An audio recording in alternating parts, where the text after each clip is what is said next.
AI এই মুহূর্তে সমস্ত ফিল্ডে, সমস্ত দর্শনে প্রয়োজন। কিভাবে প্রয়োজন? বিশ্বাস করুন, একজন ছাত্র থেকে শুরু করে একজন সিজন প্রফেশনাল, তাকে এআই এর দ্বারস্থ হতেই হবে, তাকে এআই জানতে হবে। আমি ডক্টর চ্যাটার্জিকে দিয়ে শুরু করবো in conversation, doctor Biswajoy Chatterjee. Doctor Chatterjee, একজন স্টুডেন্ট, আপনার ধরুন কথা বলছি, IMUM পড়ছে। Obviously, student যখন সে ফার্স্ট ইয়ারে he will enjoy college life, second ইয়ারে he'll enjoy it a little more, third ইয়ারে there will be a knocking on his head যে এবার আমাকে একটা চাকরি জোগাড় করতে হবে, বেরিয়ে সে প্লেসমেন্ট দেখা শুরু করবে। এই এআই তাকে প্লেসমেন্ট খুঁজতে কিংবা খুঁজে পেতে কিভাবে হেল্প করবে? না, খুঁজে পেতে হেল্প করবে মানে দেখুন, খুঁজে পেতে তো হেল্প অনেকভাবেই করবে। সেটা সে যদি এআই সফটওয়্যার ইউজ করে, কোথায় কি তার রিকোয়ারমেন্ট, তার সিভি অনুযায়ী ম্যাচ করে দাও যে কী টাইপের জব খালি আছে, এগুলো তো এআই দিয়ে হয়েই থাকে। এগুলো খুব সহজ। মানে ফর এক্সাম্পল, আমি আমার স্কিল সেটটা আপলোড করে দিলাম ডিফারেন্ট এআই টুলসে। সেই এআই টুলস আপনার স্কিল সেটটাকে ম্যাচ করে দেবে with the floating JDs across the world. Floating JDs মানে ফ্লোটিং জব ডেসক্রিপশন। অনেক কোম্পানি কী করে, তার রিকোয়ারমেন্ট আছে, সে তার জব ডেসক্রিপশনটাকে ফ্লোট করে রেখে দেয়। এবার যার সাথে ম্যাচ হবে তুমি সেই ছেলেটাকে টেনে নাও সিস্টেমে। তা সেরকম ম্যাচিং করার জন্য সে তো তার মানে স্কিল সেটটা, তার সিভিটাকে ফ্লোট করে রেখে দেবে। এআই সফটওয়্যার ম্যাচ করে করে তাকে সেই অনুযায়ী ইনফরমেশানগুলো দিতে থাকবে যে এই কোম্পানিতে রিকোয়ারমেন্ট আছে, আমরা তোমার সিভিটাকে ম্যাচ করি ওই কোম্পানির কাছে পাঠিয়ে দিয়েছি। এগুলো তো অটোমেটেড ইউজ হচ্ছেই। আর বিভিন্নভাবে যেটা স্টুডেন্টরা ইউজ করতে পারে, যে কোম্পানিতে সে চাকরির ইন্টারভিউতে যাচ্ছে সেই কোম্পানির টোটাল ব্যাকগ্রাউন্ডটাকে বলে দেওয়া, বা তার স্কিল সেটের সাথে সেটাকে ম্যাচ করে পুরো বলে দেওয়া যে তুমি যখন ইন্টারভিউতে যাবে তোমার স্কিল সেটের সাথে এইভাবে ম্যাচ করাবে। কিন্তু যেটা ইম্পর্টেন্ট, যেটা আমি মানে বেশি ফোকাস করতে চাই, যে দেখুন কোম্পানিরা না আজকের দিনে রিক্রুটমেন্টটাকে এআই এর সাহায্যে করে। কীরকমভাবে? আমি যখন একটা ছেলেকে নিতে চাই, আমি কি করলাম, সবার আগে আমি একটা জব সিক মানে একটা ক্যান্ডিডেট সিকিং অ্যাপ্লিকেশন চালিয়ে দিলাম। মানে আমি আমার জেডিটা দিয়ে দিলাম, যে ক্যান্ডিডেটস অ্যাক্রস দ্য ওয়ার্ল্ড আছে তুমি ম্যাচ করে তাদের অ্যাপ্লিকেশন আমার কাছে অটোমেটিক ফেলে দাও। নাম্বার ওয়ান, তারা ইউজ করে। সেকেন্ড কি ইউজ করে? সেকেন্ড হচ্ছে যে সিভিগুলো আমি পেয়ে গেলাম তার মধ্যে তুমি বেস্ট সিভিগুলোকে এবার বাছো। বেছে আমার 10টা রিকোয়ারমেন্ট আছে, তাহলে আমি 100টার বেশি ইন্টারভিউ নেব না, তুমি 100টা সিভিকে তার মধ্যে থেকে প্রসেস করে আমায় দিয়ে দাও। নাম্বার 2। নাম্বার 3, অটোমেটিক ইন্টারভিউইং করে নাও। অটোমেটিক মানে ভিডিও স্ক্রিনেও ইন্টারভিউ হতে পারে, বা কিছু কোয়েশ্চেন বেস তাকে ইন্টারভিউয়ে কোয়েশ্চেন জিজ্ঞেস করে একদম চ্যাটবটস দিয়ে ইন্টারভিউ করে দাও। এই মানে পরপর প্রসেসে যাচ্ছি। ফোর্থ হচ্ছে তার সাথে স্যালারি নেগোসিয়েশন করে দাও। মানে সে তো তুমি চাকরি নিলে, এবার তাকে স্যালারি অফারটা তুমি করো, সে কি বলছে দেখো, সেই অনুযায়ী ওটাকে চেক করে দাও। এগুলোর জন্য there are so many AI tools available nowadays. আমি কোনো স্পেসিফিক নাম নিচ্ছি না। প্রায় এইচআর এর 95% জব ইজ ডান।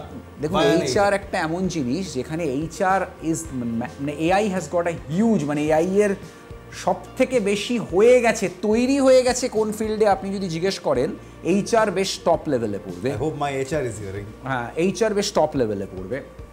এনিওয়ে, তা এই যে জিনিসগুলো হলো, এবার আসি যে স্টুডেন্টরা কীভাবে তাতে হেল্প হবে। যে স্টুডেন্টটা এআই জানে, এআই শিখেছে, সে এই সফটওয়্যারগুলো নিয়ে আগে থেকে ভালো করে স্টাডি করে নেবে। সে জানে যে এই সফটওয়্যারটা কীভাবে আমাকে ধরবে, বা কীভাবে আমাকে প্রশ্ন করবে, বা কীভাবে আমার সিভিটাকে সিলেক্ট করবে। সে যদি সেই সফটওয়্যারগুলোকে ভালো করে পড়ে নেয়, তাহলে he or she can tune accordingly. এই জায়গায় we play a big role as educators. আমরা স্টুডেন্টদেরকে এআই এর এই টুলগুলো তাদের মাথায় দিয়ে দেব, এই টুলগুলো সম্বন্ধে তাদের ভালোভাবে ওয়াকিবহাল করে দেব।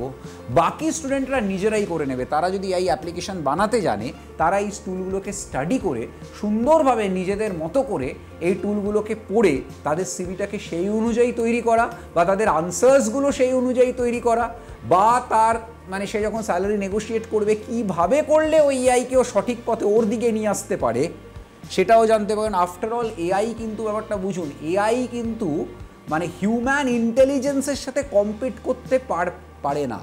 হিউম্যান ইন্টেলিজেন্স কিন্তু always will remain a step ahead. ফলে he can accordingly tune, he or she can accordingly tune and make himself or herself so much ready যে সে কিন্তু মানে প্লেসমেন্টটা তার অনেক সহজ হয়ে যাবে। এবার এখানে একজন ইউইএম আইইএম এর স্টুডেন্ট সে কিভাবে বাকি কোনো ইউনিভার্সিটির থেকে এগিয়ে, or what special benefits do they get? দেখুন, আইএম এবং ইউএম এর স্টুডেন্টরা এক তো যখন বেরোচ্ছে পাশ করে একটা 4 ইয়ার ডিগ্রি করে, তার 3 বছরের ইন্টার্নশিপ এক্সপিরিয়েন্স থাকছে, তো ন্যাচারালি সে তো অনেকটাই এগিয়ে আছে। তার ক্লাস শুরু হচ্ছে 3 মাস আগে, ক্লাস শেষ হচ্ছে 3 মাস আগে, 3 মাস আগে পাশ করে বেরোচ্ছে। সুতরাং সে যখন ইন্ডাস্ট্রিতে যাচ্ছে সে 3 মাসের সিনিয়রিটি পেয়ে যাচ্ছে। এছাড়া সে মডেল ট্রেনিং করছে, বিভিন্ন AI models, generative AI, agentic AI মডেলসের উপর মডেল ট্রেনিং করছে, মডেল নতুন নতুন তৈরি করছে, এআই অ্যাপস তৈরি করছে। সুতরাং ন্যাচারালি তো তাদের যারা পিয়ার্স আছে, ব্যাচমেটস আছে অন্যান্য ইউনিভার্সিটিতে, কলেজে, তার থেকে সে অনেকটা এগিয়ে আছে।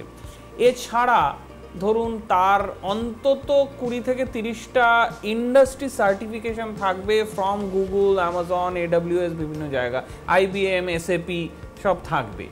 তো ন্যাচারালি সেখানেও স্কিলিংটা যেটা অন্যান্য ইউনিভার্সিটিতে ডাইরেক্টলি করানো হয় না, অনেক মেধাবী ছেলেমেয়েরা অবশ্য বাইরে পয়সা দিয়ে করে, আমাদের ইউনিভার্সিটির কারিকুলামে skilling is a integral part of the academic curriculum, যেটা one of the very few universities যারা ইউনিভার্সিটির ট্র্যাডিশনাল অ্যাকাডেমিক সিস্টেমের সাথে স্কিলিংটাকে মানে কম্বাইন করে টুয়াইনিং করে দিয়েছে। সুতরাং সে যখন বেরোচ্ছে তার 20 থেকে 30টা স্কিলিং সার্টিফিকেশনস থাকছে। সুতরাং এইসব বিভিন্ন কারণে তার hands on experience, project experience, competition experience, বিভিন্ন আইআইটিতে গিয়ে রোবোটিক্স কম্পিটিশনে প্রাইজ পেয়ে এসছে, বিভিন্ন দেশ বিদেশে গিয়ে প্রাইজ পেয়ে এসছে। সুতরাং এইসব কারণে তার সিভিটাও তার ব্যাচমেটদের থেকে অনেকটাই এনরিচড হবে। তো সেই জন্য ন্যাচারালি সে প্লেসমেন্টও ভালো হবে বা তত্তর করে কোম্পানিতে বা হায়ার স্টাডিজে উঠবে। ইনফ্যাক্ট আমি বলতে চাই, we are the largest contingent of IIM students who go to IITs। IITs-এর PhD এবং মাস্টার্স এবং IISc ব্যাঙ্গালোরে কোনো কলেজ ইউনিভার্সিটি গ্রুপ এত ছাত্র পাঠায় না যেটা আমরা প্রত্যেক বছর পাঠাই। সুতরাং IISc-র সব টিচার, IIT-র সব টিচার জানে যে IIM থেকে ঝাঁকে ঝাঁকে ছেলে এখানে PhD করতে আসবে। অর্থাৎ ভবিষ্যৎটা অত্যন্ত অত্যন্ত গোল্ডেন, অত্যন্ত সোনালি মোড়কে সাজানো, যদি আপনি আপনার স্কিল সেটটা IIM এবং UEM এর ধাঁচে গড়ে তুলতে পারেন।